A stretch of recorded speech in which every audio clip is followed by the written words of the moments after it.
All right, welcome to the Fantasy Six Pack Hour. My name is Joe Bond. We're going to be talking some fantasy baseball draft strategy here this week, but we'll be right back. The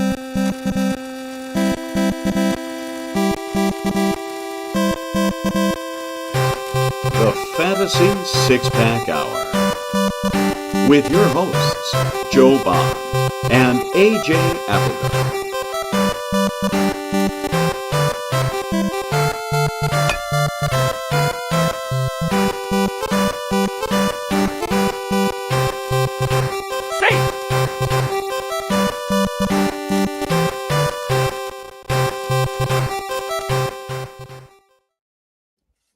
All right, welcome to the Fantasy Six Pack Hour. My name is Joe Bond, founder of FantasySixPack.net. With me over here is Corey Pieper. What's going on, man? I'm back after a week hiatus. Some bronchitis that was pretty awful, but here we are. We're back, and it's good to see you, man. Yeah, good to see you. Likewise. We are missing the other host this week, unfortunately. I can't seem to ever get you two in the same room. AJ is unfortunately stuck at work, so we're going to be covering this. I know it's 9:00 at night on the East Coast here. It's pretty brutal. So It's brutal. Yeah, It is brutal, man. Project management, man. When it crunch time, you are the guy who's got to get it done. But before we jump into the show and bring our guests on, just want to remind everybody, hit that subscribe button, that like button, leave those comments, leave those 5-star reviews. If you're watching, listening, whatever it is, we appreciate it. And we love hearing from you. But let's bring in our guest of the week. And that is Rudy Gamble from RazzBall. Friend of the show, been on a few times. What's going on, man? Oh, I'm doing better than Corey. I haven't had bronchitis, so I got that going for me. There's a lot going around. Try to avoid that. Do not work to get that. Yeah, I've been trying. Yeah, it's been working. It's been a regimen of non-bronchitis inducing behavior. It's just been a good streak of avoiding people. Is that avoiding people who are like, coughing and hocking up lungs? That's where I draw the line. Like, if I'm like,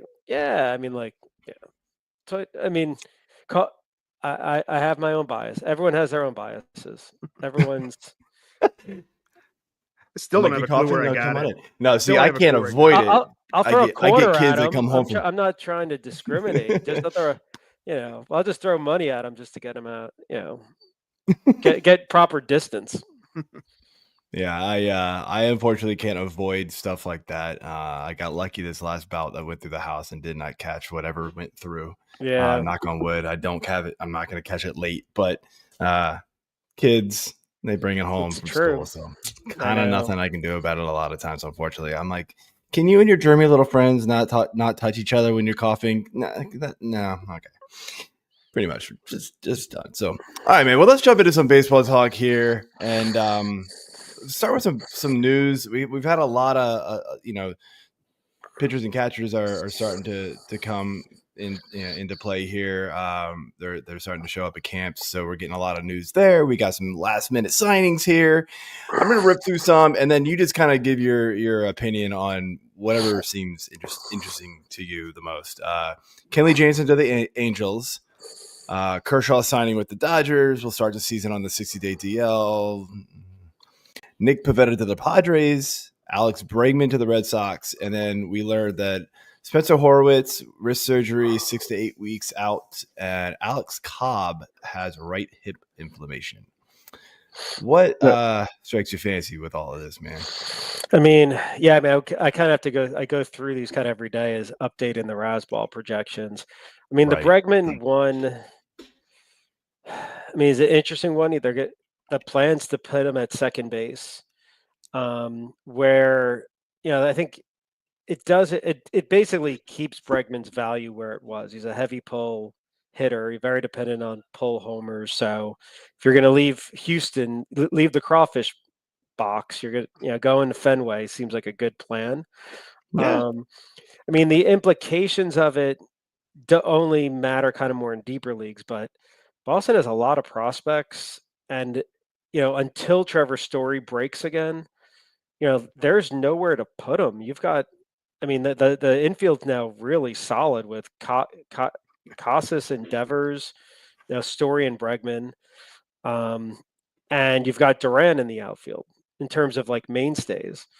So now you've got between DH and 2 outfield spots. You start the year with Rafaela, Duran, and is it Abreu? But they've got, but they've got. I mean, they had Christian Campbell and Marcelo Mayer in the infield. That I thought, the projections were that Campbell was ready to go. There's nowhere for him to go. I mean, they already have guys like David Hamilton that are good in a pinch at second and short. They've got like some prospects in the outfield that, so to me, the biggest takeaway is like, I think guys like a Rafaela are going to be, are going to have to crush it in April or May, or they're going to become forgotten. That, that I think Roman Anthony looks like a really good prospect in the outfield. And the reality is like Rafael and Abreu are fine. Like, and Abreu might be a little better than fine. And in a normal year, they would get run. But just Bregman alone, I feel like they're at the point where there's a pretty loaded lineup. There's really, I know you have Yoshida still there. So I think you look at it and it becomes a lot harsher in terms of like, okay, do I really need to play this guy if you're the Red Sox? And so I think there's going to be, so I'm hedging on all 3 of those guys because I think they're pretty much the weak links outside of, like catcher. I mean, the rest is cut, at least for today. I mean, like the Pivetta signing actually happened along with a guy from the Kyle Hart, who was a prospect who forgot what team he was on, but he went over to Korea and did well, kind of like Eric Fed or Fetty. I don't know how you pronounce that guy's name. Oh, and Merrill Kelly, yeah. Yeah, so it's and other guys have come from the KBO have done well. So they signed him to a pretty low risk contract, but and they already had 5 or 6 decent starting pitchers, some good, but at least 5 or 6 that were seemingly playable. So expectation is San Diego is going to trade a pitcher. Dylan Cease has been on the market. And so that's kind of in Boston, it's a possibility, kind of transact into the Bregman trade, right? Well, I mean, you could see a case where they, I mean, a team like, you look at the Red Sox that have, I think, position players to spare. San Diego, now you've got some starting pitching to spare. I mean, Baltimore still has a couple of hitters that it's kind of hard for me to project someone like Kobe Mayo or even Kerstad, where you're like the outfield just deep, right? And that's with Santander gone, right? You're still like, okay, like now that solidifies, maybe someone like Westberg is, I don't think he needed much solidifying, but you look at the roles, there's not many spots. So yeah, I think I could see Cease coming to the AL East. And San Diego just adding more position players. Doesn't change how you're going to draft or anything like this now. I think a key way to think prior to spring training is just in general, it's like, how good is a player in real life? How should the real team feel about having him at the top of the lineup? So a guy like Trevor Story had been like, I don't know. He's okay. Like Yoshida might have been in the same. And he could be a guy that you overvalue because you think he's going to be in the top of the lineup. Now Bregman goes there. Now they go backwards. Right. Maybe they're, Story, I'm not worried about playing time, more just injuries. But yep. But yeah, so I think it's like thinking like that and avoiding in the beginning, avoid the kind of guys that are like, seem like they're next on the cut line. They're fine unless one thing happens. And I'd say like Rafaela in Boston is one of those guys. You could convince yourself toward the end of the draft, he's a 15-15 guy, a 20-20 guy. that team, and you're like, oh, I don't. There's a good chance this guy's in AAA or traded to a junkie team, which Yeah. He's got to learn to control the strike zone. He strikes out at massive amounts of the time. The Ks and walks look really bad. I mean, I think he had a 270-ish on base percentage, and so like it's that thinking through that prism. You're like, forget that your fantasy team could take the homers and stolen bases and survive the average hit. It's the more like, how secure is this guy? And if he's playing 3 of every 4 days to start the year or less than that, why is he on your roster? Yeah. So, I mean, we'll get into a lot of that, but I mean, like, let me look last-ish pick. Like, maybe you just play for the upside and think, for sure. Absolutely. Yeah, I think we'll get into a lot of that, sure. But I'm actually kind of curious with this Kenley Jansen signing. I mean, he's arrows pointing down for this guy. His career's, getting toward the end. We know that. Had a rough 2024. I'm curious to see, hear your thoughts. Like, we know that this, we know that this really hurts, and it's Ben Joyce. Right. A lot of people early on, and Rudy, I know, I'm pretty sure I know. Correct me if I'm wrong, but you're a big NFBC guy, so I'm sure you've been drafting a lot over there. Ben Joyce was a guy who was sort of a favorite among the people who were waiting for saves. Kind of an upside play. Were you one of those guys, or were you thinking like, nah, I can't take that risk? They're probably going to go out and get somebody. Yeah, I mean, this was a year. I traditionally would have been at least 1 or 2 draft champions now, and I haven't drafted yet. It's like any day I'm going to start my first. Every now and then I feel like you kind of get blindsided, and it's part of the reason I don't love doing drafts now. I think there's more skill, which means there's less luck, which is a good thing if you have confidence in your drafting and everything now. Because I think playing time's a lot more fluid. We get a lot more signal in March. But there's just bad luck. And I think I got hit with it a lot. Not in 2024. I did really well drafting early last year. I got hurt late.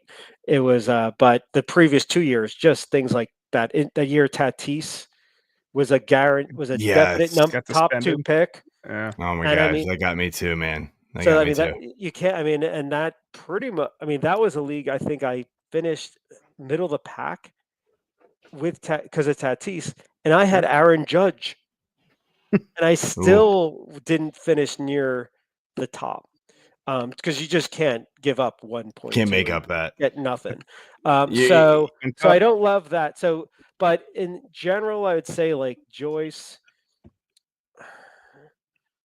there's not. I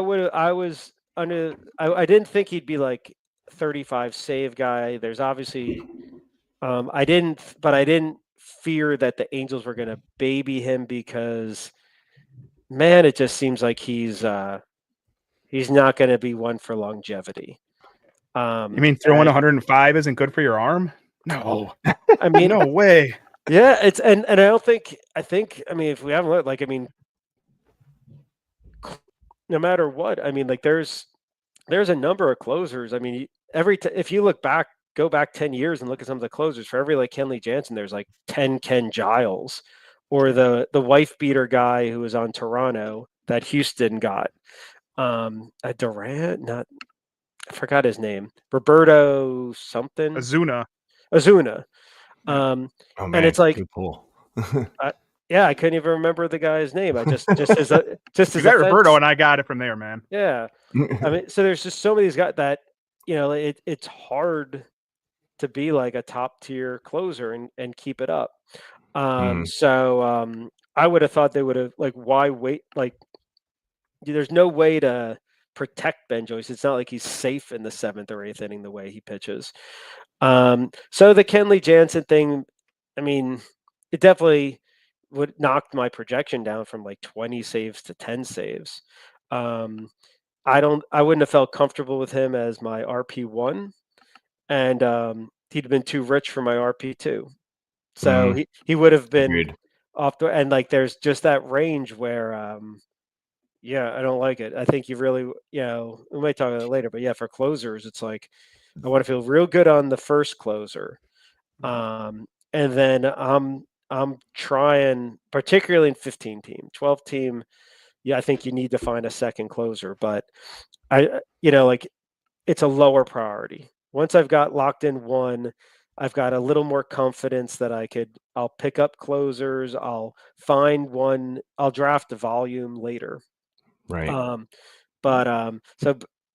And maybe some of that strategies helped for like the guys that seem like sure things, but they're not for whatever reason. But the reason for Ben Joyce doesn't really resonate. It feels like Angels love over the hill guys. Like they're like, definitely getting Nolan Arenado. Other big news. Other big news. Anthony Rendon's hurt again. Right. No, I was gonna say, like, I know you're big into football. Like, there's like that Bill Belichick quote of, or at practice. I don't remember any quote on it because he mumbles, but it's like get rid of a guy 1 year too early was his kind of thing. They moved on from guys like Richard Seymour, like seemingly like, ooh, that's kind of rough, or Woolfolk. They did it to so many guys. I feel like the Angels are like, don't pick up a guy until 1 year too late. At the like it is, and it's just I mean, at least Jansen isn't like a right-handed power hitter, because that seems to be their, that's the Justin Upton. That's too funny. Yeah, so I think it just is, but I would say like, yeah, that's one where I hedge a lot on save bets, and I think some of it is just like once a guy gets like 30, 35 saves and seemingly is safe at that organization and he's not looking to get traded, then I feel like a little better on things. But even then I don't. There's always those guys like Kyle Finnegan that felt like any given year, like he has one bad game and they would just put in Hunter Harvey or someone else. Like it's so it's just best to hedge on the projections, and they'll get too excited. Yeah, we'll jump into some relief pitcher strategy a little bit deeper here later in the show. But speaking of the draft strategy, let's jump into those topics here. And look, this is just going to be a general strategy talk, not necessarily specific to this year. Some a little bit are, but we're just trying to like educate the audience of how we approach drafts. What we've learned over the years going into drafts and during drafts and things like that, and just how we make decisions. So the very first question I got for you, Rudy, is like, what do you bring to a draft so that you are as prepared as possible during it? Yeah, I mean, my expectation for the draft is that I want it to be almost like on autopilot. So I've got my draft room. So the same one that people who subscribe to RazzBall get for free. And within there, I'm seeing my projections, my rankings, my dollar rankings for categories, and the ADP from NFBC, and kind of a percent be available in a given round. Okay. So within there, what I've done as part of my prep is like coming up with the guys that I like in any given round, that are typically the ones that are the highest value on my board, who have a good likelihood of being available. But a general of thumb would be if there's 3 third basemen that look like decent values and they're all available in a given round, like that kind of becomes your third base round, because you've got less fragility there because it's not waiting on this one guy. I'm then just using this and kind of going through a couple of drafts like just a mock draft, but not done at like a speed like a mock draft tool would be online, kind of, and then seeing how it plays out among all the categories. I think you have to start with what your general goal is. Mine is more or less a balanced team, maxing on value, of course, but I don't want to come out of it like being below average in anything. And in order to do that, so if you max out on full value, you'll end up with these lopsided teams that are like world beaters in batting average and not good at stolen bases. And the market isn't particularly efficient as maybe I see it. Like, so you'll even see throughout, you might run something like this and just pick based on full value and be like, wow, I'm heavy on batting average, low on stolen bases. Maybe this is a knowledge for the market, and I'll accommodate that throughout the draft, maybe overweight stolen bases. So that draft board's got pretty much all I need. The thinking that I don't have to like consult a couple different, I might bring the baseball HQ forecaster. I like that as maybe a second thing.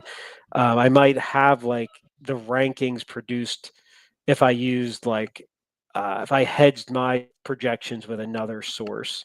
I mean, pretty clear there's only like one or two other sources, since mine's kind of steamer driven, that you'd use. Sure. And that helps, and that basically helps on tie breaking. But for the most part, I can kind of go in. I've ideally run these permutations at that draft spot, and but I've got enough notes that when one thing crazy might happen, inevitably at some point in the draft, a guy that shouldn't be available is available. That I feel good enough that I could go off script, and I've thought through. Okay, if it's if I get if I don't have a third baseman by X, what are my options later? But I could always filter the board accordingly. So, Sure. It's been like I've kind of been in this mode for about like at least 5 years.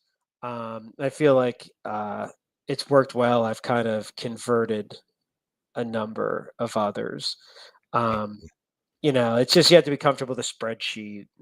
It's a Google sheet and stuff like that. But and then because so much of my draft prep is really working on the projections for the site and for the subscribers using the tool, and it's set to auto update.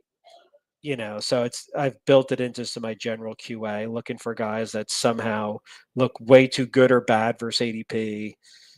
Might rerun the projections if something seems wrong and see how it goes. So it does help when you're in the industry to use your drafts to kind of help. Like, don't make it, try to be your own best QA person or sure.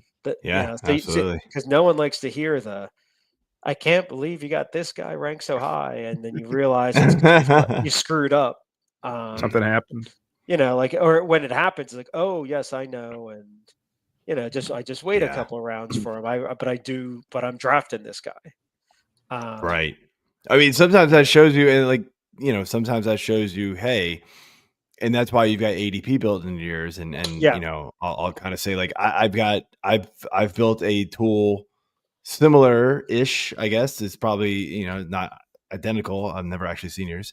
But I've built a similar tool that we have of your fantasy six pack, and it's through Excel. It also includes ADP, but it's got our player values. It's got each category value, so how they rank in each category. So that seemed like those dollar values as well. So it's got all that kind of built in, and it kind of shows you. It's really nice. It kind of shows you, hey, we like this guy, but his ADP is really low. You can probably wait. You don't have to follow the actual the actual rank of the player that is in the cheat sheet per se. By a Bible. Like, that's not what it is. It's telling you, hey, you can probably go get him a little early just in case, because it means we really like him, but you could probably wait a round, round and a half, whatever it is. Right. So, but I'm totally with you on the draft prep, man. Like I I started I was just kind of messing around one year and was like, this sucks, man. Like I go into these drafts, I've got rankings over here, I've got this over here, it's just paper and computer stuff all. I'm like, I need to figure out a way to like automate this a little bit. And not that it's fully automated, it's not these like sync tools where it's like updating as you draft. You got to kind of manually update it a little bit, at least for mine. Yeah. I mean, I have to mark when a guy is taken. I mean, so I take a player out and then it like updates the values for whoever's left. So it's pretty nice. But and I'm sure yours does kind of the same thing, but it's kind of the same that like, so I don't have like the sync tool thing, but like I got to the point where I was like, man, I cannot be going into these drafts and like, you get these 30-second, 45-second, 60-second clocks at best. And you're like, man, I got to make a decision fast. This really helps you make a decision. You've got to stay, quick on the trigger finger as far as like removing players as you go along. But if you do, it's going to make your decision a whole lot easier. And I'll tell you, like the first couple of years I did it, it was just, really rough and raw. It wasn't like for the public. I just remember like I was, I jumped in a few like RT Sports best ball drafts. I like finished top 10 in a bunch. I finished top 10 in like the overall with 2 of my teams. It was pretty nice. And I won a few leagues that year. I was like, I need to do something more with this. So I kind of made it and built it out a little bit more, then finally put it on the site and was like, hey guys, have this. And people seem to like it. So I mean, like, kind of the same way with you, man. I come in with my draft tool, my cheat sheet that I've built. Whoever you go with, I'm sure like Rudy's is awesome. Mine seems to be pretty good. People over here, Fantasy Six Pack, like it. Our people in Discord love it. So just make sure. If you want mine, you can jump over to Fantasy Six Pack. If you want Rudy's, jump over to RazzBall. Obviously, get a taste of both. Why not? But yeah, man, that's the best way to do it, man. Just find something that's going to really help you like navigate the draft. Yeah, because you can get lost. It's so easy if you have multiple things that you just kind of get lost between them. And I think it's also good to understand what piece of information you don't want. What could distract you? What could, so instead, like, I don't want to, aside from playing time projections, like aside from knowing a guy's like, 500 versus 600 plate appearances, which we already kind of know, right? Having the category dollars abstracts me from, like, ooh, this guy has 20 homers and 80 RBIs versus 19 homers and 79 RBIs, and the odd things that you might do based on that. Like I just, so by using category dollars, it also evens it out. So that instead, like I don't have to in my head think, ooh, I could choose a 19 homer guy or a 15 stolen base guy. Are those equivalent? Like I've got the category dollars and I'm just thinking it just abstracts it a bit. There's other people that abstract it more, like Ron Chandler and like Bab's tool, which would be more about power versus speed, and don't even think about breaking a dollar value or a projection out of it. But I think you're looking like, how do I make good decisions and what am I trying to accomplish? And like I said, so for me, it's real important to be balanced. And I don't mind if I have me too. If I have a $300 team versus a $310 team, because I did it for years. I'd look in expert drafts I'm in, because for the NFBC ones I don't there's less need to go into this. But when I'd write up articles on like the labor draft, I knew which ones I had projected as the best teams, and it wasn't the strongest signal in the world. Certainly not enough that would make you say, oh, optimize fully to get $310. And that's where, when some other tools that are kind of a little bit more like running the standings on the fly, like to me, that's bad. That's like it's not awful. It's better than probably nothing, but it kind of, it's gamifying a draft in a way that it's not what I want. I'm drafting a certain team. There's certain things I want on my team based on how I'm going to draft, how good I am at fab, and what I think the market will bear during. There's still a human element to it, right? That's the part of it. There's still a human. It's not just putting all numbers into a spreadsheet. Yeah. And Right. So I mean, like, so I'm confident enough that it's like, yeah, there's, I'd rather, you know, yeah, maybe take an odd choice here or there. If I think if I Absolutely. really like a super duper upside play where or that my projections don't like as much as I'm willing to kind of take a bet on. So yeah, but I don't want to. I'll always look to see how I do in the post draft standings. Sure. Um, Yeah. Who but doesn't? but my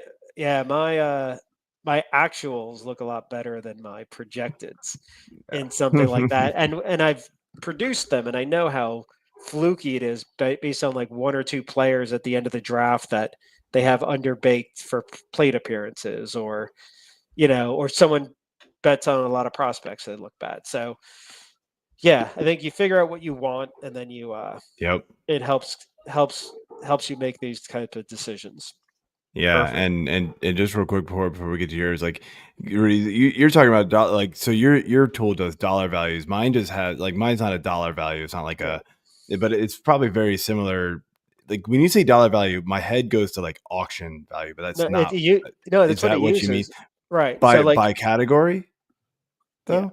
Oh, that's So interesting. Oh, then just you add it up, and that's their total value, or add it up and then throw in an extra dollar for replacement. okay. So Yeah, what because that mine just does like sort of like a value. It's just their value based on whoever's left in the draft.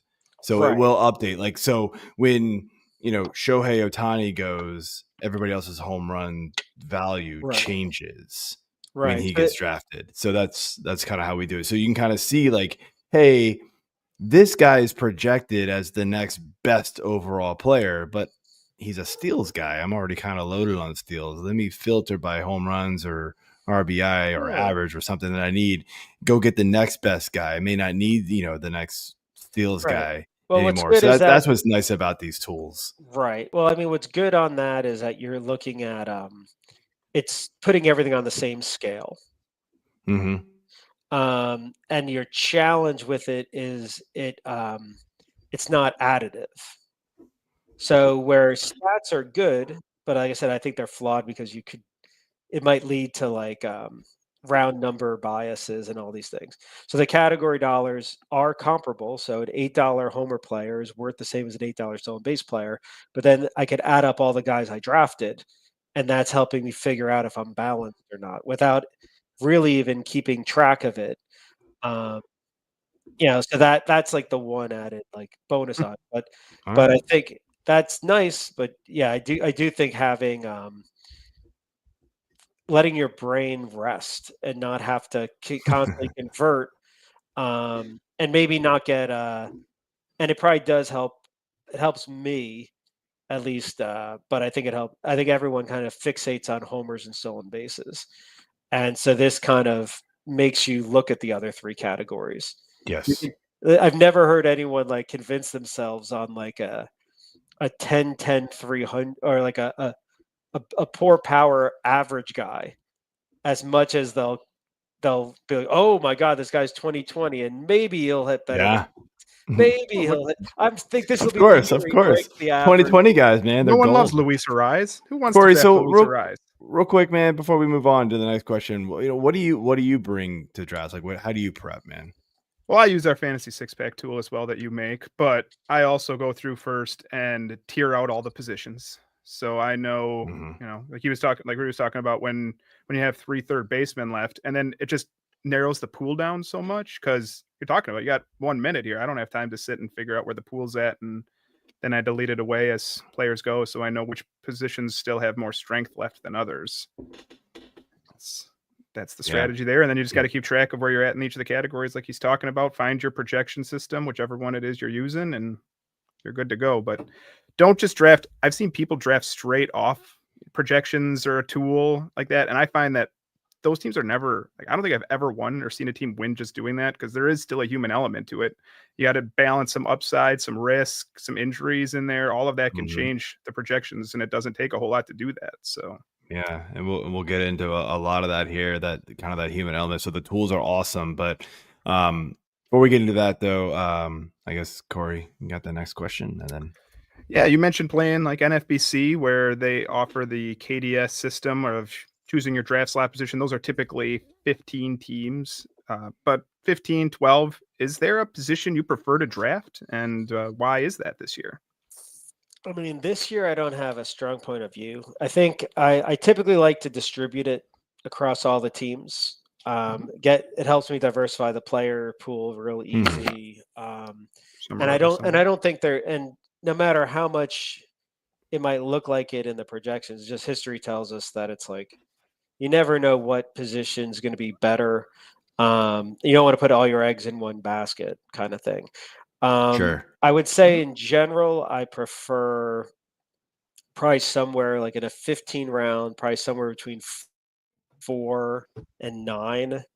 The further you going further, like where I feel like probably guys drop in there that I like. I have a little more control if the board, maybe on the second round and even into the third round, if I want a starting pitcher. I feel like you picked at the end, you're really at the mercy. Like it just feels like it more. It doesn't bother me as much being at the front because, like if I'm at the front of the draft and I'm picking, like I might go even in a draft like that. I might, if there's a pitcher I really like, I mean, I could see getting 2 in the first 3 if I have to pick early in a draft like that, knowing that it helps me knowing that I'm not sweating that 4th and 5th round, that turn, knowing like, oh my God, if all my guys are gone, what am I going to take here? So I think I'd aim more for those middle ones, but those 15-team leagues, man, you get caught on those ends, man. Those are long runs. And I mean that part of the research is kind of knowing for your pick and like foreseeing those and so and I found like things typically go to plan, but yeah, I think 15, you really want to think those things through.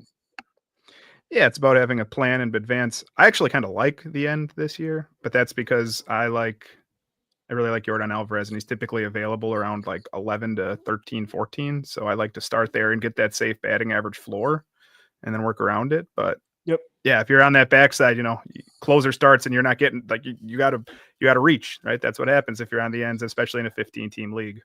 Yeah, I mean, yeah, I think it's for me. Yeah, the first 2 starting pitchers and the reliever are always the ones that can get scary, and the reliever runs happen early. Seem to happen. Have definitely happened earlier than they did in the past. I mean, NFBC crept up, I think, on everything and kind of bled into. But I mean, it's also I'm probably skewed because I'm doing either industry or NFBC, and industry leagues have definitely been influenced by. Yeah, there's a lot of cross pollination. Sure. Well, the reason I think one of the big reasons why we see a lot, like we're seeing like relievers, like especially like the top echelon guys, like the Class A's, right? And Diaz guys go super early, even in your like home drafts now, right? Is because NFBC is the first ADP to really come out, and it's there for so long, and you see it. And I tell people like careful with NFBC ADP because you get a lot of, it's almost like best ball ADP. You get so many guys that just try different things. Go look at the minute max of a guy. Dude, it's wild. Yeah. Mm-hmm. It's totally wild, but people don't do that. They just look at the consensus ADP and go, oh, that's what I got to do. I mean, yeah, to a point, but like in your home drafts, there's going to be guys who walk in there and literally know nothing. They got a printed piece of paper and they're going, here's what I got. Like that's what they got. So you don't necessarily have to go take Class A at pick 23 or whatever he's going at. Oh no, right. And that's the toughest thing, predicting how home leagues are. It's so hard. I mean, especially because it used to be like, oh, you could put more credence on like the ESPN or the Yahoo ADP or whatever's in the draft room. But I feel like but the percentage of drafts that are happening on those sites are less. And and I feel like the quality of the players is potentially keeps going down. Sure. Well, then ESPN is even more hard to trust because they moved to points league as their default. Right. So their ADP is even more wacky compared to like a Yahoo, and like everybody else uses category and roto. ESPN uses points, and so it's hard to like combine them all. But it is what it is. So. Right. So you've got to know your room, and I mean, I think the general things on that, it's like typically, reliever pitching in general is going to go slower in a typical home draft. But some of that, agree. Yeah. So yeah. My preference this year, I've been looking at the board a lot. I kind of want the back half. I kind of want the back third also. There's this. I would love to have a Bobby Witt. Don't get me wrong. Ohtani, obviously awesome. I do have my reservations. I don't think the Steelers are going to be here like we got last year. Him coming back to the mound, they're not going to run him as much. He'd be stupid to run as much. I would love to have these guys up top, but man, come to the back end of that draft and the back third, and let me pair like I think Corbin Carroll is going to be awesome again. Let me get like a Corbin Carroll and like a Yordan Alvarez. What a combo that would be! Like holy cow! I'd go to that movie. Right? That would be awesome. But like legit right now with ADP, you can get both those guys. I've seen them in a body comedy, but that's the new 12-team leagues, obviously. Like 15-team leagues, no way. Well, I think the tough thing, especially you play 15-team enough, then every 12-team league looks great. You feel good about your teams? That's like 12 teamers to 10 teamers. But well, I think 12 teamers is kind of the more general style, for sure, size league, and so I play that's kind of where what I speak to. No, I like playing I play the 12-team OCs on NFBC. So it's still the weekly format, but it definitely is one that has a higher fab dependency.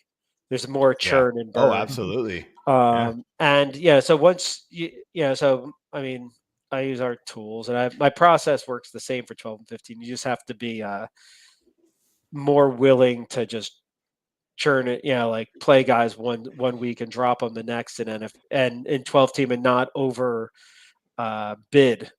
That every dollar is important. But absolutely. But I mean, our fantasy 6-pack series, which I've been trying to get you to join for years. Really. I'm calling you out on there, man. That's true. It's 12-team. It's 12-team divisions. We got over 100 people playing already. So I'd love to have everybody jump over there. Fantasy 6-pack. It's on the top of my Twitter is pinned. The link to sign up. Your invite will come within a day or two. But it's a fun league, man. It's 12 teams. It's a little more, like TGFBI, love it. Some of these industry leagues love them. They're all 15 teamers. I kind of wanted to make something a little more casual for the fans. 12 team leagues. We got OBP instead of average. We got saves and holes instead of saves. It's a little more fun. It's just let's have some fun with it. Make more players available. Make it for the average person. Bring in some of the people like us, and let them compete against us. It's fun. So we did change it to a weekly format this year to hopefully get some more people in. That's definitely going to help, I'm sure. So but I would love to get everybody to jump in and join this trophy back here that I can't point to because I suck at this. That's the one. That's the one you win if you. If you take it down. So I would say I think there's the assumption that like 15-team leagues have more skill than 12-team. And I would say like it just I think 15-team there's more dependency on the draft. You're right. That's what I was going to say too. But if basically I was just going to bet on me in a 12-team versus a 15-team, forgetting the fact there's 3 less people, so you're already a little more likely to win it. 12-team takes the win because fab measurement, the combination of drafting plus in season requires more skill on the 12-team because there's the kind of the it's a cheaper player pool. I mean, And like, you so, get guys in 12-team leagues, if like they're savvy and they know they can work the waiver wire, they will take risk on guys because they know they'll make it up. So there's going to be guys in drafts, and I see it every single year. You get guys that go in drafts, and you're like, whoa, that was like 4 rounds early. And like, they're like, yeah, I mean, he's a monster if he hits. Like, if he doesn't, right. I'll move on and I'll make it up. Yeah. They'll do it every time. So like, there's that too. There's almost like, I don't know. Like, it's hard to say because you play more 15-teamer than I do. I'm sure. Do you think there's more risk taking in a 15-teamer or a 12-teamer? Because you're saying you got to hit the home run with the drafts in the 15-teamers. So it's hard. No, but that's a kind of a assumption too. But no, I think you just have to get a lot of just got to hit on enough players. I think in 15, you're just looking for playing time. At least that's my strategy in 15. Like, it's so important to make sure that your guys are playing. Right. You want to sprinkle in the upside, but knowing that you can't backfill everything. And so I'll probably take a little more chance in the 12-team, knowing that, we're going to, spots are a little more replaceable. It's just, like, so I just treat, so I found it, I did only 15s for like 5 years. I started doing 12-team dailies. And once I gave up the dailies and tried to really get good at the 15-team weekly and adjust processes for it, going to 12 was actually way easier than I thought. I think I do it with a partner, which definitely helps. But I think last year we had was our worst year, but we had gone had like a second. Then last year I feel like it was like a second and a third, and like 2 fourths or something like that. But it took so I don't know. I like the 12-team. I think it's I think there's more people open to it. I think for an industry league, 15 teams better because no one's paying attention to industry in season. So much is based on the draft. Correct. Yeah.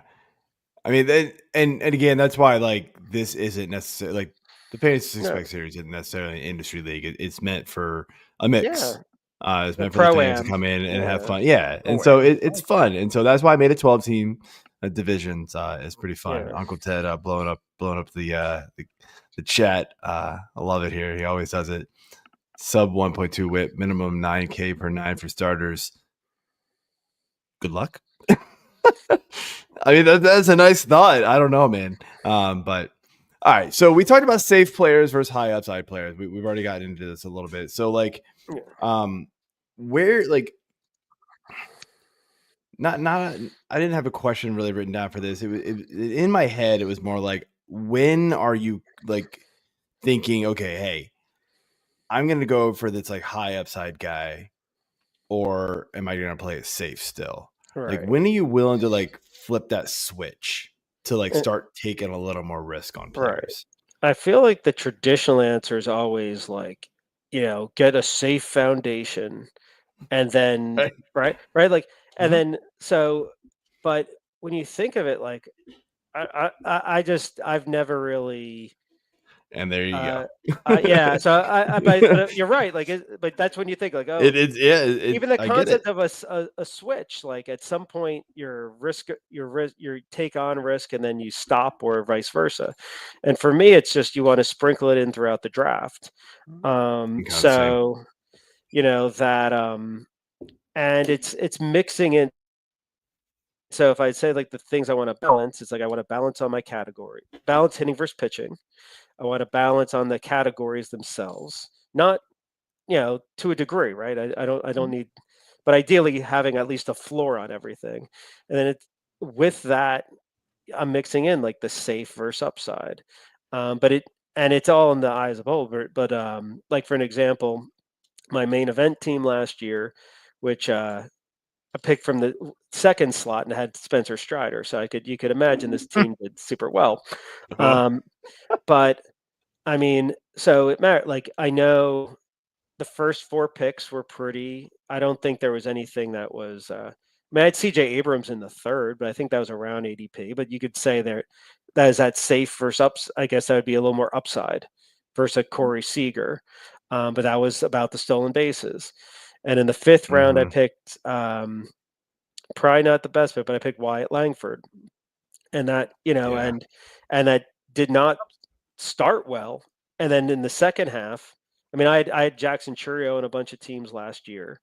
And those were ones like Chourio definitely hit hard, real well in the second half, and Langford definitely hit a stride then too. Now that could have easily, both of those could have happened in April. They just didn't, and it took those guys just a little bit to turn it on. But I had the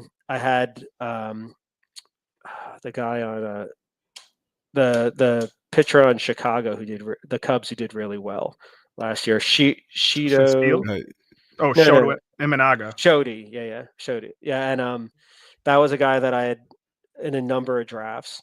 Again, like, is that safe or upside? So there's even tough on each of those. Like, I think Wyatt Langford would have been considered definitely upside, and Abrams would have been mostly upside.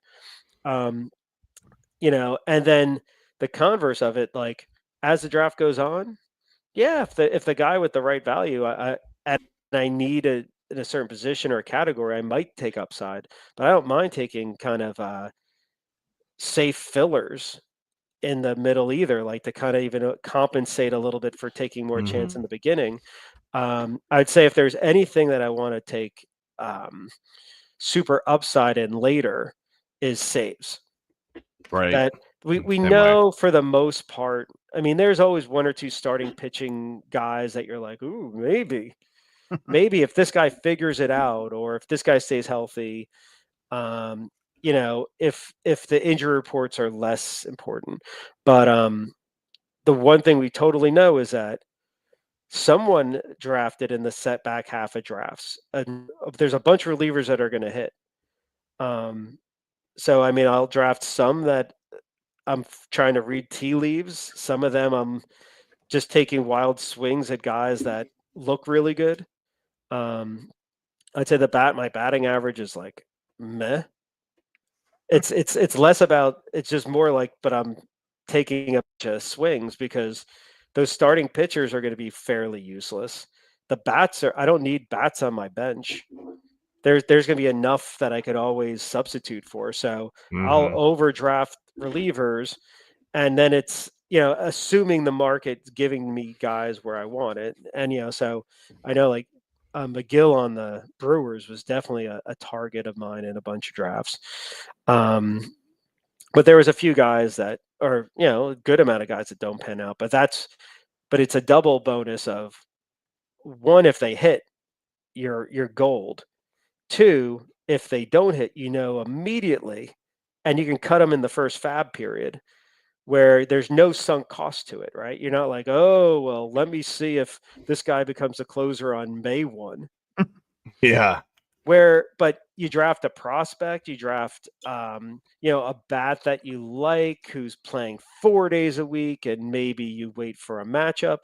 It's like, you're just clogging up bench spots, so I feel like I'm not a fan of the conventional wisdom. It's like, I think you're mixing. We got Uncle Ted here, and he was doing this last show, screaming from the mountaintops, only draft lefty hitters because they can hit righties. Don't draft righty hitters.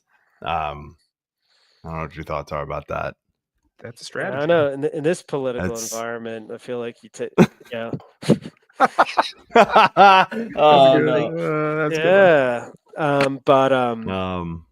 I'd say any absolute is typically wrong. I think, and it's just that there were definitely like strategies, and I think just about any strategy that kind of goes too absolute, and doesn't open itself up for like upside and hitting on getting a little lucky here and there is too conservative, right? Sure. Like it's thinking there's only even if it seems like, no, this isn't conservative, I'm looking for guys who are really good based on these parameters. It's like, yeah, but it's still conservative because you're just not opening yourself up to all the things that can happen. Yeah. So And he's a lot talking of about the variability in platoon. baseball. He's talking about the platoon thing, but like you have to not. So yes, don't draft righty hitters, or don't draft righty hitters who are in a platoon. I can get on board with that. No. I mean, maybe. Right. No, the It lefty hitters for your like no, I mean I tend to overdraft or in volume, for like a sixth outfield. If I'm drafting a sixth or seventh outfielder or the guys that I'm getting in fab. Oh, I'm totally getting lefties getting for the half weeks and stuff where they get the platoon advantage. Yeah, absolutely. Jack So Peterson it or doesn't Ryan matter. O'Hearn. Yeah, I mean, like Kerry Carpenter was one that jumps up right for like 2 years ago. I know I got from 2 years. Friedel on the Reds was like, oh yeah. So that was a guy I got. I think that whole main event I had, which I couldn't beat the Acuna team, but it had a ton of like just crushed an outfield from like around 11 to around 22. And some of it was like guys like Friedel, but you pick up a guy like Carpenter, and they're playable, half the weeks. But that gets into like lower kind of like cheap fab and how you're rotating kind of the lower part of it. Managing your schedule. Yeah. Yeah. Corey, what's your thought about safe and high upside players, and then we'll move on to the next question. Yeah, I think it's a mix, like you talked about. You got to know when you're willing to take the high upside guys. Like Jacob deGrom's going too early for me this year. I think the upside's there for him to be the top pitcher in baseball, but I'm not willing to use a top 50 pick on it. Yeah, injuries is a whole nother. Yeah, that is a different bucket there. And I'm with you. Like deGrom, that's a major. I'm bet. Floored by his ADP and the projections that have been pulled so far with him. I'm looking at him and going like, I mean, I can see it, but wow, I don't know if I have the cojones to pull the trigger on that. I really don't. I mean, you're talking a guy that drafted Strider 1-2, and that was like, after. But who knew? But who knew, right? Oh no. Well, and that's what I'm saying on that one is just I'd say I do it. I wouldn't do it again because I think the smarter play would have been Bobby Witt, but I would have taken Strider 1-3. But part of that was like late March. He had gotten through spring training, and that's the you have so you draft like a deGrom now. It's like we don't know if that guy is going to be there opening day. Like that already is like, it's a double risk. Can he get through 2 games? Right, and then but but the reality is you never really know until through spring training if someone had a lingering injury from the previous year. Sure. I feel like a Strider that was not the case. He pitched like 25 innings in spring training and was dominant. I mean, that's just it's gonna happen. And I mean, there's also Acuna got injured. Yeah, injuries are something that you just no matter what the spreadsheet says or anything, we just can't predict that, right? But a deGrom, a guy who hasn't gone like 100 a history of injuries 3 or 4 years, particularly a pitcher. I want to ask your thoughts. Give me 1 minute, man, because we got to rip through the rest of these questions. Rudy, are you willing to take Acuna where he's being drafted right now? I mean, it's like where's like he 20, right I think. Yeah, NFBC is like the latest ADP. I pull like the last month when I do my ADP poll because I feel like it's more relevant. It's like 30. That was the last. It fluctuates anywhere between like 25 and 30. I feel like. Yeah, I mean, I've got to review. There's one thing I got to review on his projection. Right now, I don't see it as a bad price. The part I want to review is I don't believe his stolen bases. I mean, last time he came back from this, he took it easy on stealing. Yeah. That's where he's getting a ton of his value from right now in the projections as well. And I just don't. And coming back from a second, it seems. So I just don't want. Was zapped the first time too, right? At least at first. Yeah. Yeah, no. So I'm not seeing the Acuna because I'm afraid on the stolen bases. It could happen, but I'm not betting on it. So, and also the fact that I don't think he's, I only have him at 509 plate appearances. I mean, so I'm already docking him like a month. Yeah, that's right? a month I don't basically remember. that you're taking off, bro. It is about a month. Yeah. That's what the projections are saying right now. So yeah, I feel you, man. I'm not in on him either. That's a super risky play. Injury risk. I'm pretty middle of pack on. I have not had any of the DeGroms. I'm sure there's guys. I think it's more the upside on like youth and that betting a guy is going to do something he's never done before. And that last one, guys I mentioned, obviously Shody did really well. And my bets on Langford and Chorio, definitely aren't Fs. Like you're like, No. oh man, No. like whatever. If they just could have figured it, whatever they didn't, because now where they're being drafted this year. Sure. And a guy like Abrams, you're just like, yeah, my eyes, like that guy could have been a 25-50 last year. It could be this year. I mean, it'll be an interesting bounce. Yeah, let's look at who might be this year's Jackson Churio or Wyatt Langford perhaps here. So when it comes to like the top end prospects, you were talking about Christian Campbell earlier or Roman Anthony, who we don't think now are likely to start with the Red Sox. When are you willing to take a risk and draft them for your fantasy team? The top end prospects, the Anthonys, the Campbells, Carson Williams, maybe those type of guys who likely aren't starting the year with their teams, but have a lot of upside should they get the call. I mean, I won't be drafting them would be the easier way of saying it.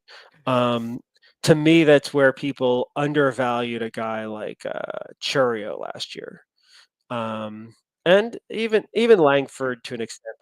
But to me, like Churio was, this guy's an all-world. This guy, we don't know what his stolen base upside is, but it's high. He has power. They're saying he's going to play. There's no reason for them to send him down. And that's a huge difference because people are discounting the prospect because they're scared. So a lot of these times you get some really good value. If the guy's not going to be on the team, then he's dead weight at the time of the year where I want all the roster spots possible to churn and burn and hit on lottery tickets. So I don't like, and I'd rather take a gamble on a guy who's like might miss the first 2 weeks, but is a known quantity. Sure, like an injury. Somebody who's coming in injured by a few weeks. And take them. You have a better timeline, right? Yeah, and I mean and like I said, those don't always work out. I mean, last year there was a number of guys that didn't work out.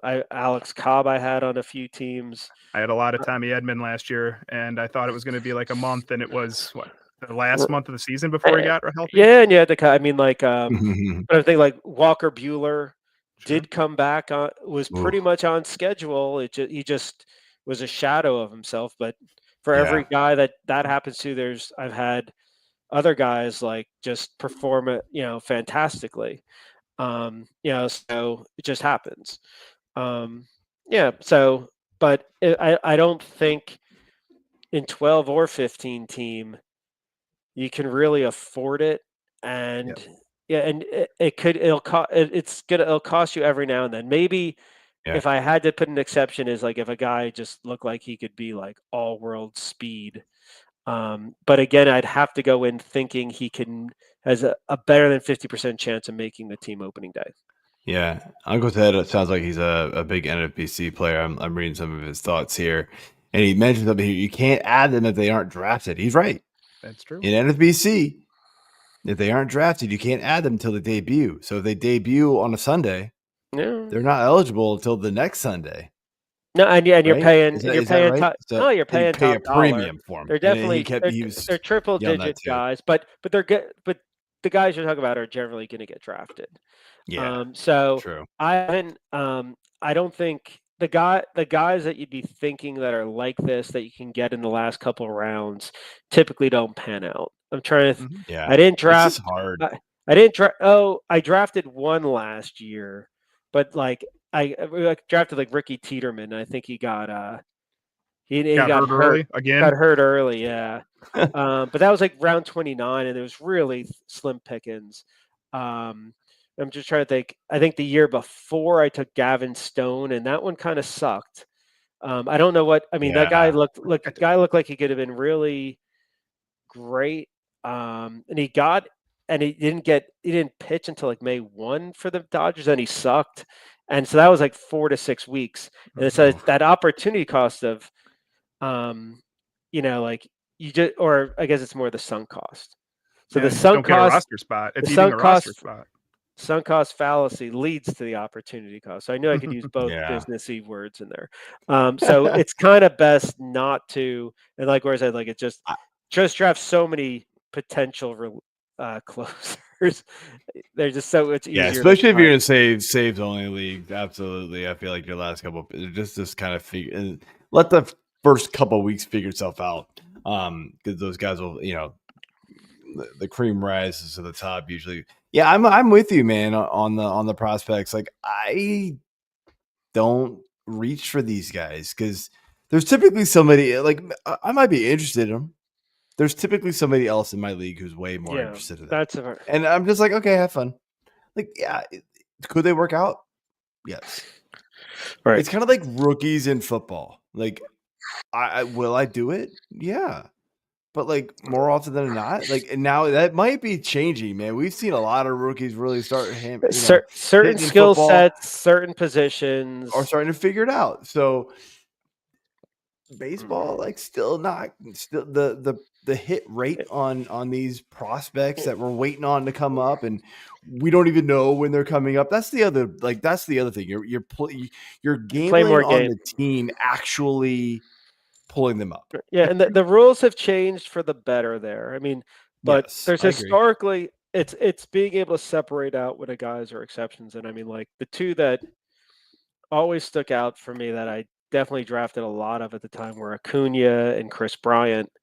And that was just the way the rules were at the time, which basically was just like I felt they were guaranteed to come up April 15th, and they were. Like it was like a dumb 2-week thing, and you bought a year. Yep. Now the rules are, the rules are in much better position. I don't know. I'd say right now, I'm not seeing like prospects that are jumping out at me the same way that.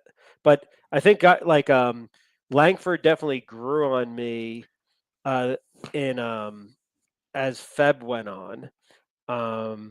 Churio kind of, but that one you want a little more signal that a guy is definitely gonna can really make the team. In those early drafts, I don't know if I can do it. I don't know if I can pull the trigger on these guys until you start seeing them hammer through spring training and you get the signal. Then yeah. Well, that's where they sign a contract. They'll do it too.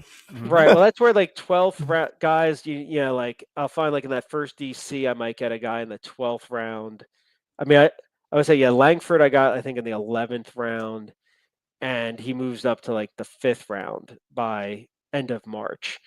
And so when he had a great spring training and there was more signal, it ended up being, like I said, it didn't totally pan out, especially because there was other guys I drafted ahead of him that would have done in other leagues that would have done better. But I think it's staying open. I would say like a key thing is if you have to gamble, speed is for the young. So that's one where that I'm a little more open to. The guys are getting there on power and other things, or a little less. Yeah. That might take a little while. Yeah. So let's shift here a little bit. Let's talk about some pitching. Talked a little bit about it earlier, but kind of dive into it more here. Where is your head at as far as like, a couple years ago, pocket aces was like the big thing, right? Like I think we're way past that.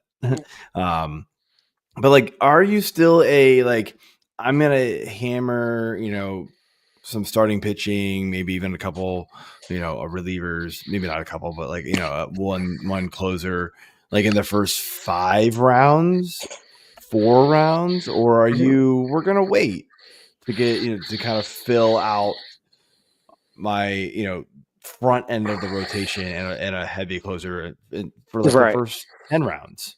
Where are you at? Yeah. I'm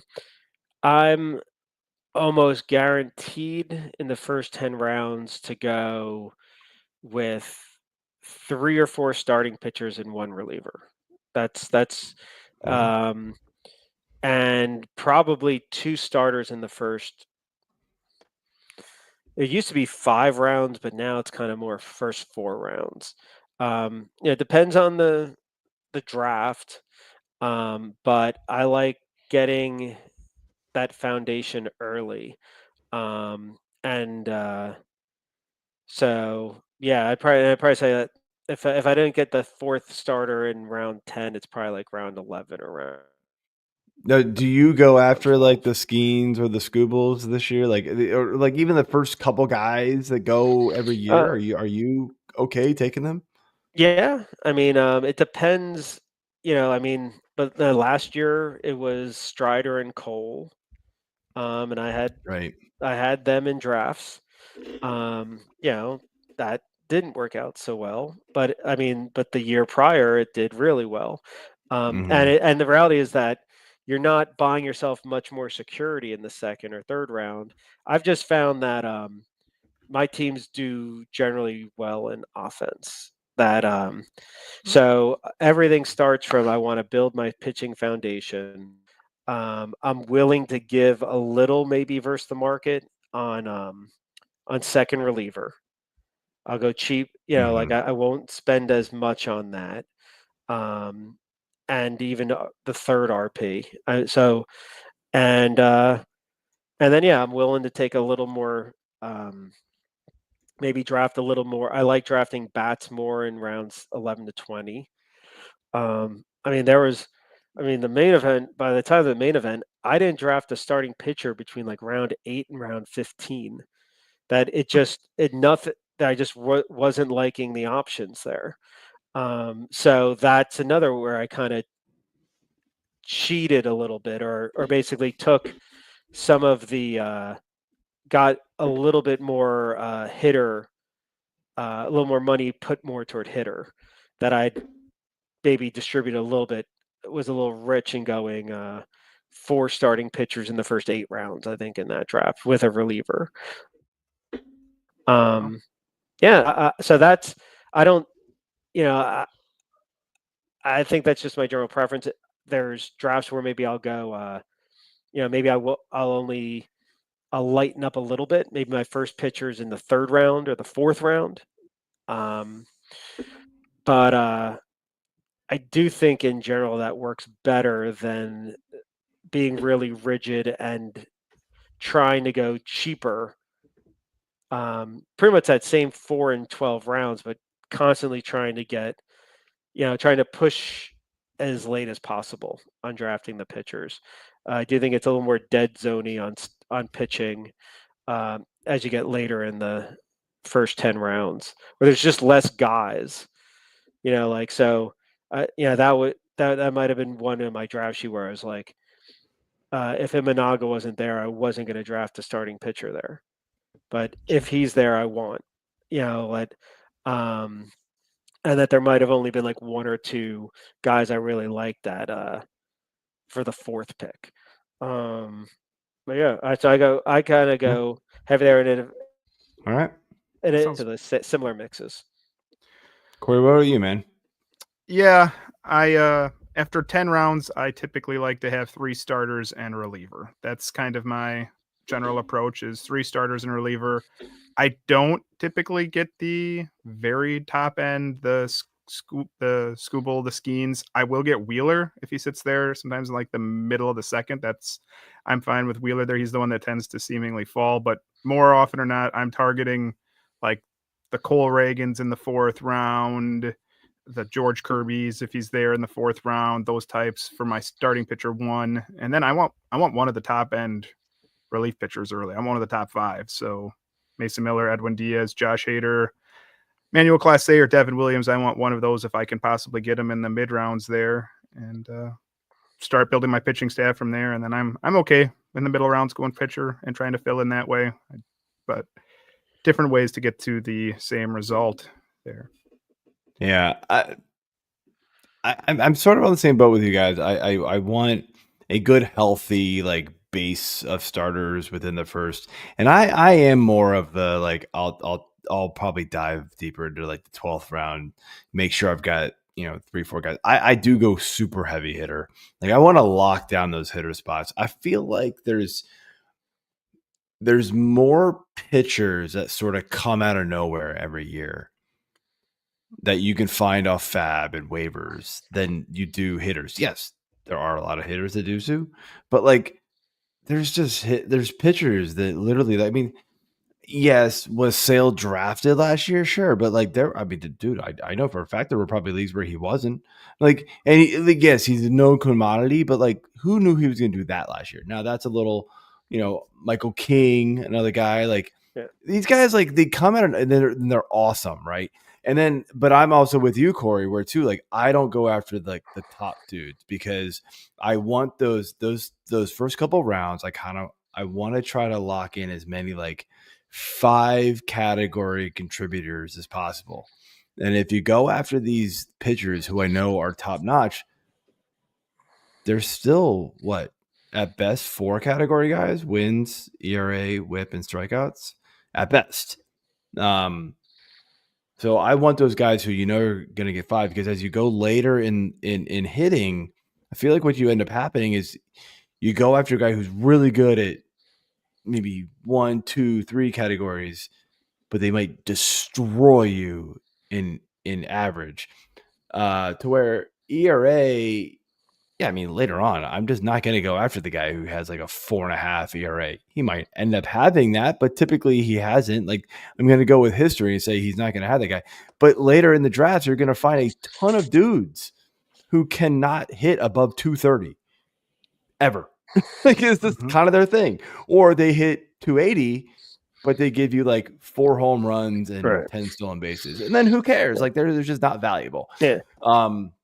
So I feel like there's a lot more value to be found in pitching a little later, but I do want a good foundation. But what I do go after when I get that foundation, I really look for super high strikeout guys. Sure. And when you're paying for that high draft pick also with those guys, you're clearly getting good ERAs and good whips and good wins or quality starts with it. So to that degree, like I'm not going after the George Kirby's. I'm sorry. Like he's fine and he's awesome. He's great for ratios. Not my team, because that's not the way I build it. Because if I'm paying George Kirby price, I want the strikeouts to come with it. So that's how I build it. I know there's a million ways to do it, but yeah. Rudy, you already we already sort of covered the second one. You've talked about how you're loading up on relief pitchers, so we're just gonna skip around a little bit here. Yeah. But what is your relief pitcher strategy really, though? You've talked about you want to load up on them. Do you want like one of your top 5, one of your top 10, and then just kind of load up in the middle, or just all shots late? Yeah. What if probably top 10? So where you guys were more hesitant on maybe the top starting pitcher. I'm more hesitant. I'm not going to take one of the first 3 or 5 relievers, particularly because I feel like they go super duper high. So I'm trying to think. There's no. Yeah, I'm not taking like probably a first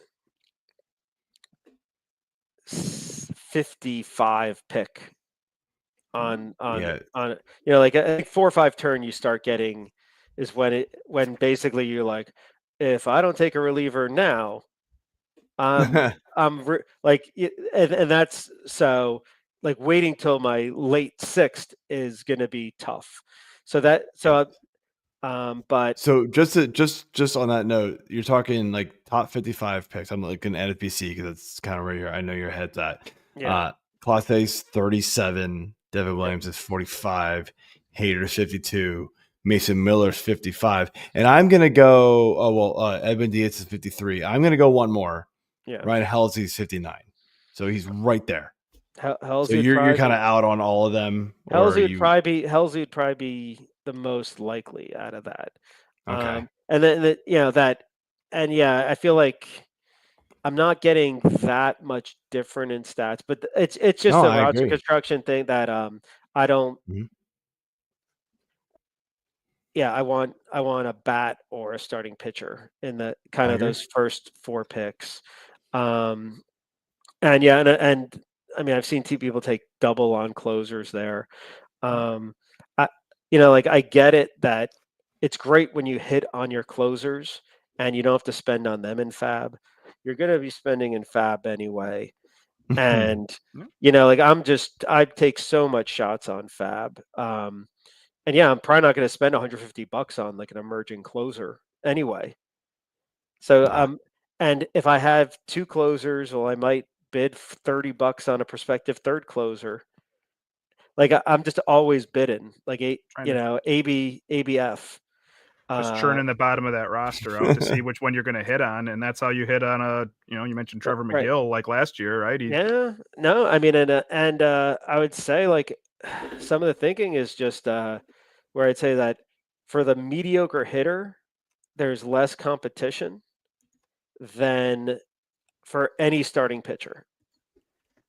So kind of a thing of that. I think the way you draft basically means like if you drafted heavy hitter, you're more likely you've spent a lot more time finding fabbing on starting pitchers. So you might be a little better at finding good starting pitching at the end and vice versa. But I'd say like just one kind of larger perspective is like if there's a starting pitcher that looks anyway good, and let's say I have I hoard starting pitchers. I have 8. I'll have up to 10 on my roster at any time. I'm putting in money on just imagine like a Paul Skeens type somehow gets called up. Like you're not getting any bargains. No. Where it could be that it's like, wow, this no one really bid on this outfielder. He was like $8 because it was a week too early, or he might not be starting fully. So I do think there's a little bit of a zag component of, people are going to be always bidding on a guy with a save. So you got to bid relievers early, and starting pitchers you can't even bid early. They're like bidding early is like me bidding like $30 on like I'm trying to think of a Graham. This is like going back 2 years. I'm trying to remember. Like Graham Ashcraft, a Jovan Oviedo that I'm like, you know what? I see there's some strikeout potential here. If they could figure things out, I could manage them with matchups. And that's still costing me. Of course, weekly leagues is harder to do too. Yeah. Yeah. So, but I don't think. But there's other. Yeah, and honestly, I don't bid a ton on catchers either. Except last year was one of the first years I think I was a little more aggressive because there was a guy or 2 I liked, and that's the compensation.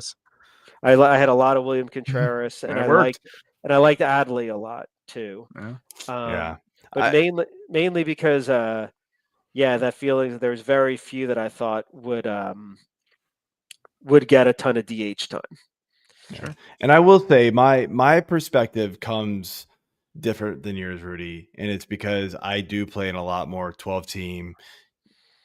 Probably I don't play in a lot of NFBC, and that would get into more like RP3. You go cheap, So I can sort of bide my time with pitching a little bit more and figure out. So that's where that's where my perspective comes from too. Yeah. So that's why I kind of wait on that a little bit.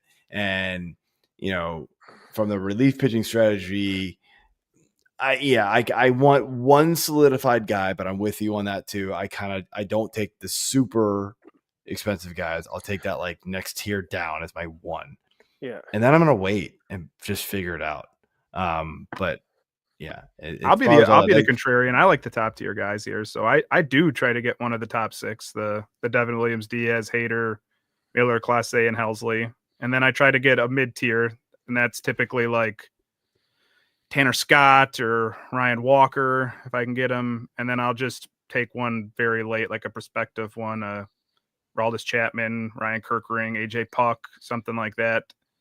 That's my where I like to have one that I feel locked in on. Mm-hmm.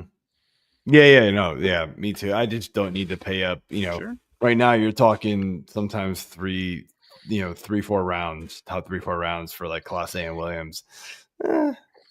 I'll save a couple rounds and go get a Ryan Helsley, like Rudy.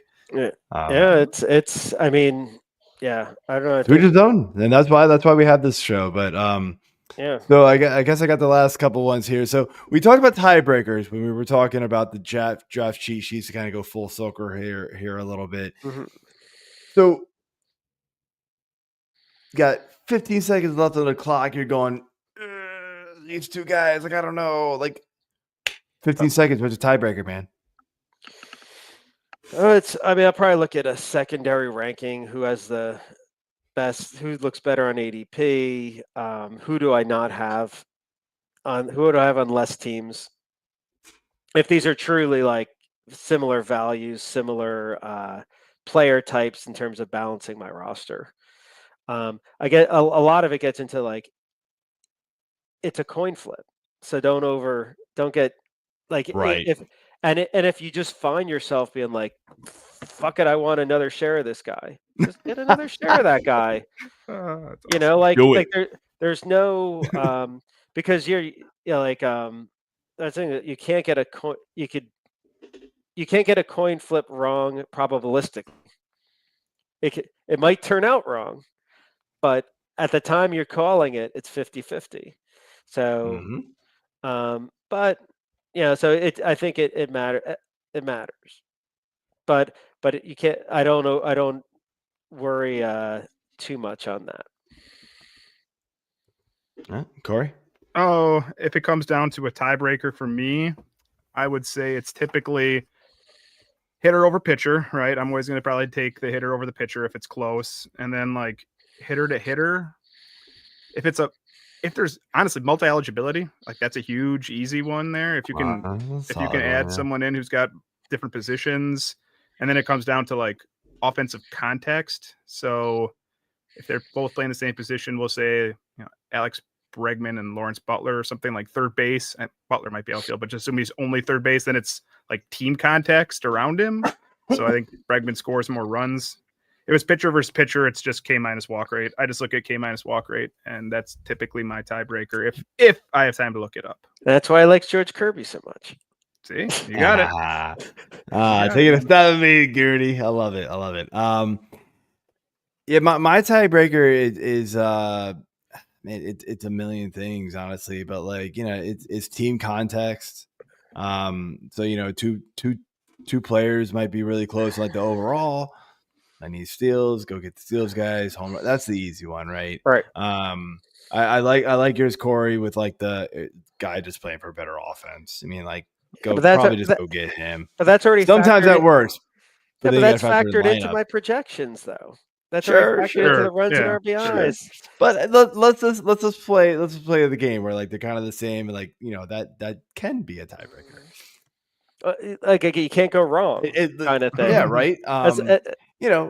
Are they batting third or are they batting seventh? Like and then like fine. And then again, like I do get that those are all factored in the projections, but sometimes they still could be really close in projections. We've seen it a lot of times. It's a lot of things where it's. And sometimes it's just really like kind of what you said, Rudy. It's like, you know what? I really just kind of like this guy. And I know that sucks to say, like, that's not it's not a real strategy. It's not really going to help you out in a draft. Anybody who's listening, but like sometimes it's just go with your gut. or I really don't like this guy, and just avoid him because you don't want to take him on principle. That's yeah.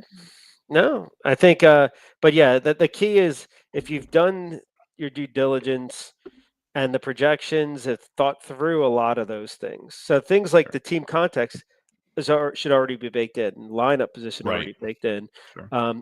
Now context within your team is different, and it could be like the risk versus stability and other factors in there. But so I don't find myself in that position really too much. And you could also say one thing would be like, if what's going to be later in the draft. So it's part of it's where I was just gonna get to that. So the one thing I was gonna say is this guy is one of them a unicorny that more than the other? So like what I was gonna say is like it's kind of something you said earlier in the show where say there's 3 or 4 third basemen. Right. You're like, I kind of want one of these guys, but I've got the 9th pick in this round. Coming back around, I probably could get one of them, and they're all really close in the rankings. Right. Or they're all really close in value on whatever sheet you're using. Yeah. I can probably wait on one of these guys, but however, over here at this position, who I'm also thinking about, there's a massive gap in value. Right. I'm going to go after the guy that the tiering a little bit, and then the sheets, if it's built right, kind of shows you that. If you build out your own tiers, like Corey said, kind of shows you that. So look at the tiering too. Like say, hey, where's the value? Like you might drop in value, like overall, going from the third baseman to a second baseman that you like, but missing on this second baseman is going to drop you so much farther than from this third baseman to the next third baseman that you might get. That's where like the overall team build comes into play. So that's where like my sheet helps you out with that. Rudy, you kind of mentioned yours does that too. And Corey, you said that with like your tiering. So I think that's where my tiebreaker ultimately comes in. But there's also a lot of things to it. Like in the midst of the draft, you're just kind of like, sometimes you just get fluttered and you're like, this guy.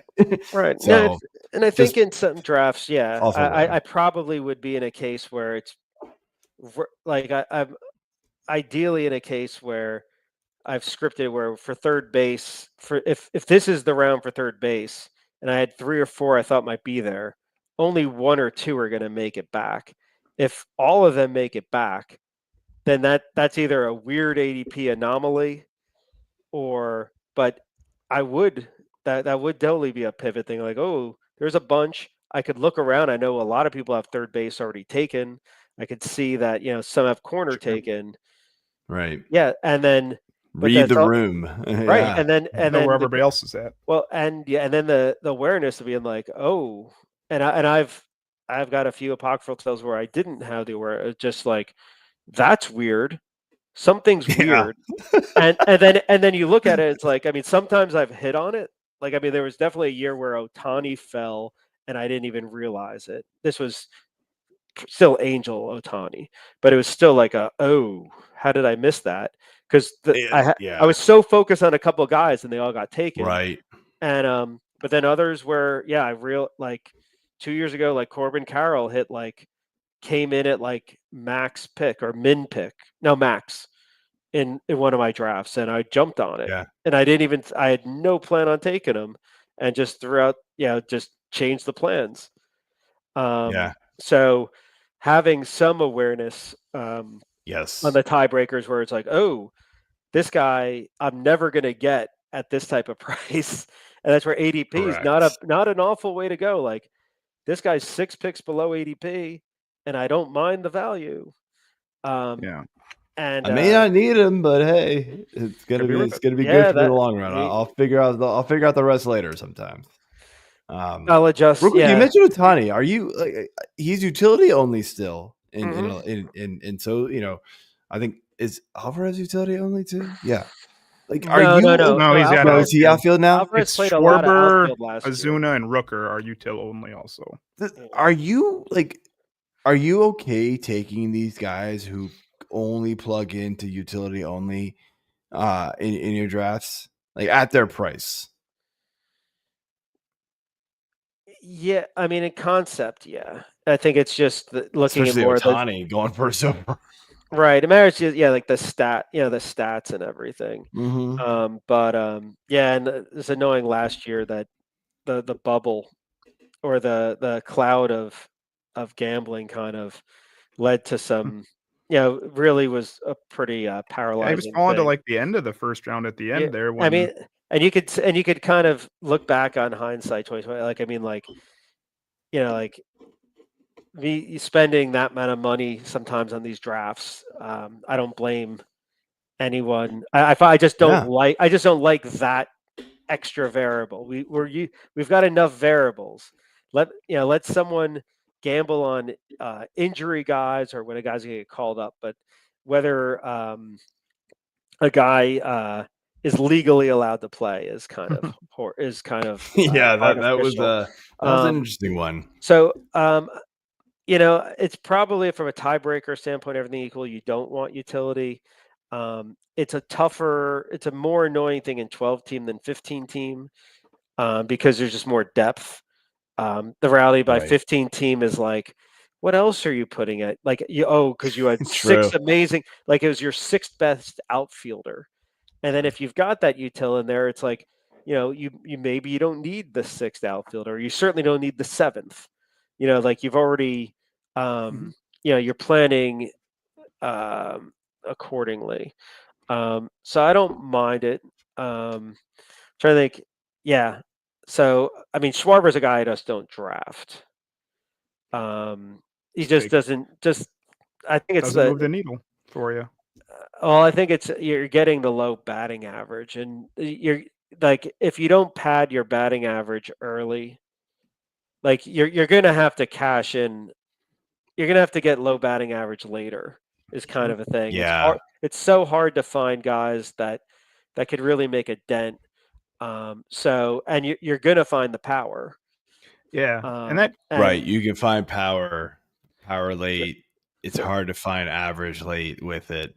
that goes yeah, to one of my last tips and tricks here. The last question we have is, what's some closing tips for Odo? Mine would be, or head to head or points. Mine would be like, it Anything. Yeah. used to be you needed stolen bases early. You got to play at average early because it is yeah. so hard to find it. So that's why I said I'm fine with Jordan Alvarez. I'll take Vlad early. I know that they don't have for me any speed.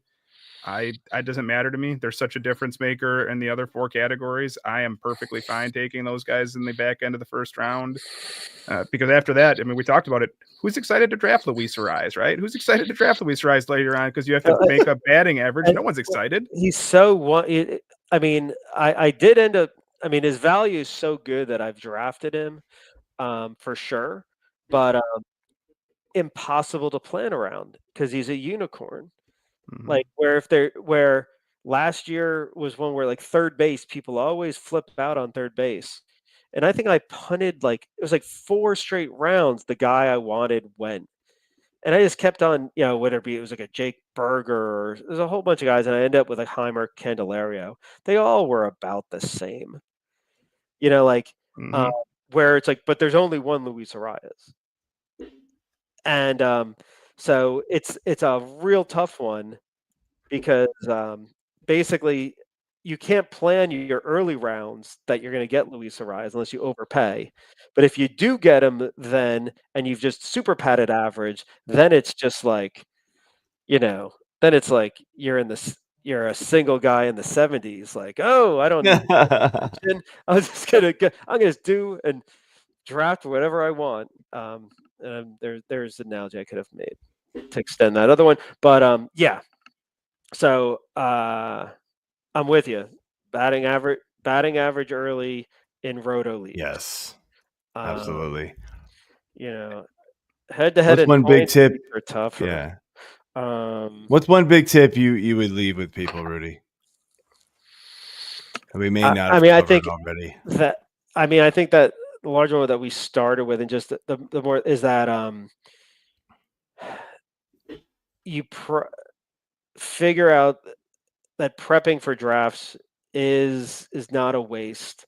Going in without like said game plan and stuff like that, and just go drafting on value. Um, it is not the best strategy. And you think about how much time you're going to spend on your team during the season, how much you want to win. It's like, think of it as that you've got a 26, 28 week investment. Just put a little more of it ahead of time.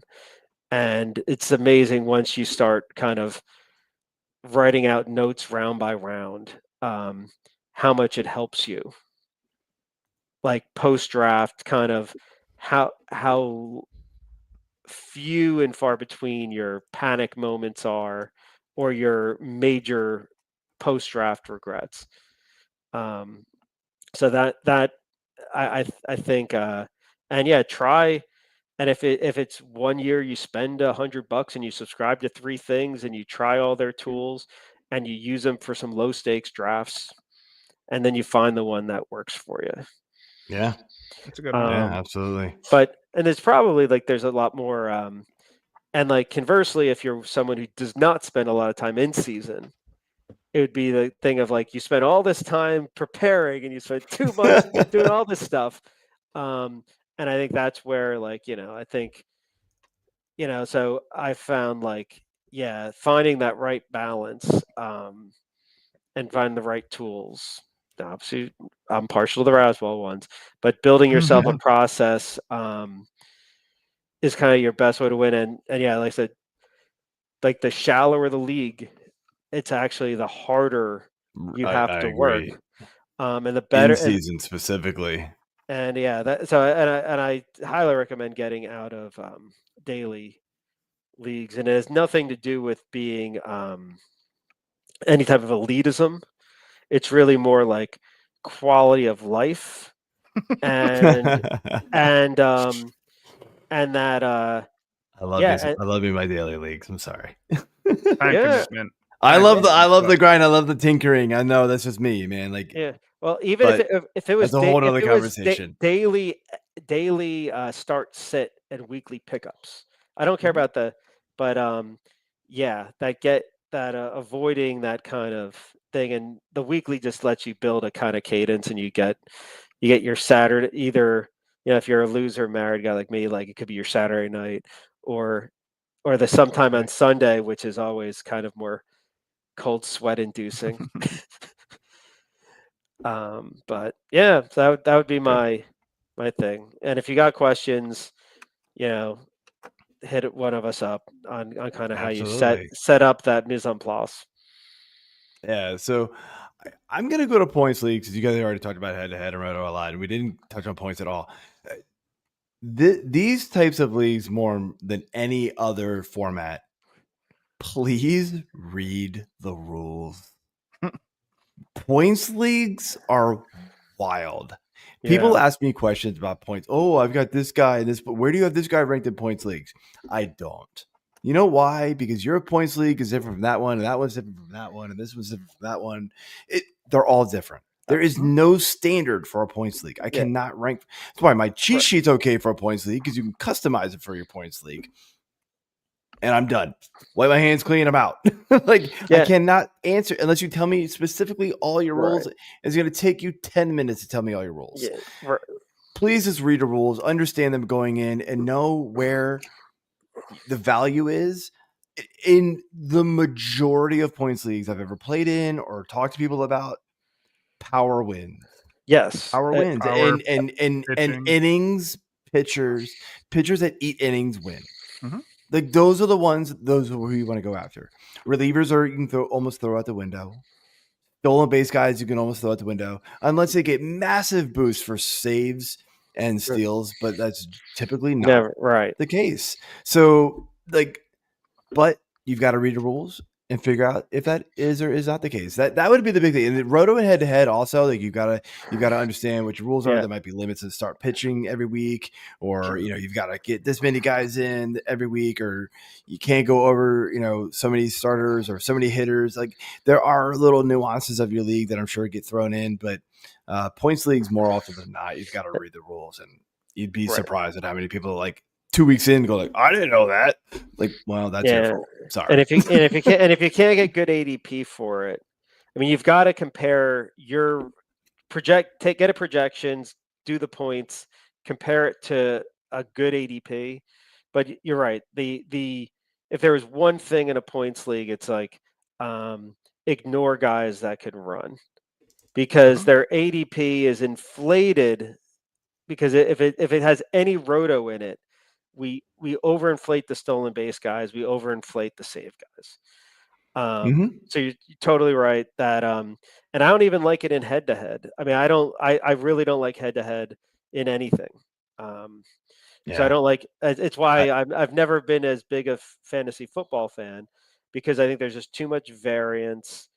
I like it how it accumulates, but the reality is things like stolen bases and saves, particularly stolen bases, they're fluky. They come in batches. Right. And so head leagues, man, you can win like crazy weeks. Yeah, I get it. I only play in head-to-head leagues because a lot of my friends play head-to-head leagues in baseball, and I still like to enjoy playing with them. So, other than that, though, like my other leagues are all roto. Right. No, it's tough. It's like points. I do enjoy the points leagues. I get it. It's like season-long points. Yeah, I think that it's just for me the tough thing on the points is that that even though the categories are artificial, particularly stolen bases, that having to balance across those it is hard. Versus just everything blending into one. It's not so much. I think there's just that's fun for me, and that's where is always a challenge in football. There's no such thing as roto doesn't really work in football. No. And then you're always just so dependent on and like the scoring's gotten better over the years, but touchdowns are so fluky and feel like, there's just so much games, man. Just so much spike stuff. So you need. So baseball, I feel like is the most rewarding for that long of a commitment. Sure. And finding like those, being able to come up with some systemic little advantages that go beyond like sweat. Like, I've always told people like I enjoy fantasy baseball more. I like studying it more. I like playing it more. Yeah. None of my friends do, so I don't play it as much. And I just am not the type of guy who wants to spend $100, $120 on an FBC league 2 or 3 times. Like I don't play in those leagues. But Fantrax has good price, has other price. They do, and we do love our Fantrax. We partner with them. The Fantasy 6-Pack series is over there.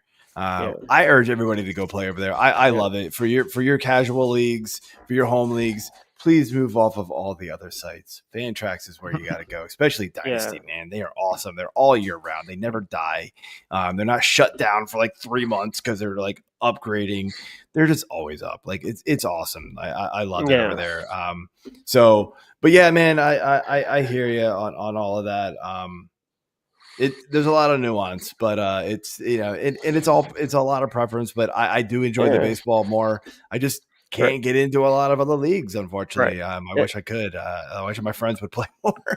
And as I said, and I mean, for the most part, like the process I'm going through on a week to week, and the way the tools are set up, it doesn't. There's still the value. It's just literally what brings you the joy. Absolutely. Because there's no more better ROI than using that stuff for daily. It's just is that. Are you willing to grind every day? I love the grind. I love the tweaking. I've also been burned a lot by I start a guy on Monday and he gets hurt by Tuesday, and I'm like, damn it. I have the worst luck with that. So like if I can't do it. So I will say this for TG or for the Fantasy 6-Pack series. Yeah. That's the one caveat we put in. It's a weekly league, but if a guy gets put on IL, you can swap him out. Yeah, we have that in Tout Wars. I generally like it, but I get how something like with NFBC, things get tough when you have overall prizes and stuff like that. But it sucks to lose because of an injury though. Like that though. And I know it happens in all the sports. Football does too. You guys get hurt in the first quarter. I lost in the semifinals in like 3 leagues because I had dudes get hurt in the first quarter this past year. Like, it happens. But like, it does suck when like you're right there, guy gets hurt on Monday, and you're like, now what do I do? I'm out 6 games. Yeah, well, that's where having the ability to switch out hitters like on a Friday is helpful. Yeah, there's always some, but I generally mildly prefer be able to swap a guy out. So yeah, but well, we almost we almost hit the 2-hour mark. So yeah. That being said, man, a lot of baseball. Baseball, man. It's a long season, so it's a long show. This is the dead time for sports, right? Mm-hmm. If you can't talk 2 hours about fantasy baseball in February, when can you? There's no more There's no football. I mean, basketball. Technically, no hockey right now either. They're on the frozen or whatever the nation, whatever it's called, something four nations. I have no idea. Don't know. Basketball is almost at the All-Star break, so yeah, whatever. We good. Let's just take advantage of it. That being said, Rudy, we are done. Yeah, 4 nations hockey. There we go, Angelo. So that being said, man, Rudy, I want to thank you for coming on, man. I always love talking with you and just picking your brain on all this stuff and hear what you got to say. And hopefully everybody else did too. But before you go, we close out. Let everybody know where they can find you and what you got going on. Yeah. So I'm Rudy Gamble at Twitter. I'm more on Blue Sky these days. You could figure out the reason. So RazzBall, all the projections, the preseason projections, the preseason player rater, the War Room, the subscriptions, it's all me. But yeah, not you're not going to see many articles. Maybe I'll crank one out after my labor draft. Try to get back in the swing after I skipped it last year, and then I won labor and tout last year. So I kind of so I shouldn't. That is impressive, dude. So I should basically not write it up because I didn't write it up last year. But you are not superstitious at all. But I like victory laps. So yes, who doesn't? Yeah, so I gotta write. I mean, I only point out this trophy every single week. Which one? I do hate it. What is that one? That's for winning That's for winning the Fantasy 6-Pack Series. That's coming to this house next year. Yep. Good old Trophy Smack. Nice. Sponsoring the Fantasy 6-Pack Series, giving us a good old trophy. So I took it down last year, and they said they had to send it my way. Sweet. Well, congrats on that, and thanks for having me on. Yeah, man. All right. Have a good night, and we'll do it again soon. See ya. Okay. Bye. All right, man. So, Corey, that's all we've got for the show. Next week, I believe we're jumping into our Sleepers and Busts. Actually, we're doing Busts next week with Joe Orico. So that'll be fun. He was on the show last year, so happy to have him back. And we'll get the full crew back too here. Get AJ. Yeah, hopefully. Be healthy. I don't know, maybe my turn to miss. Are you going to miss one on us? Is it my turn? My turn? I don't know. That'd be weird. All right. The host. You guys are the hosts too, so we'll figure it out. All right, guys. Thank you guys. Uncle Ted, Angelo in the chat. Peace. Thanks for hanging out, and everybody else watching. See y'all next week. Peace.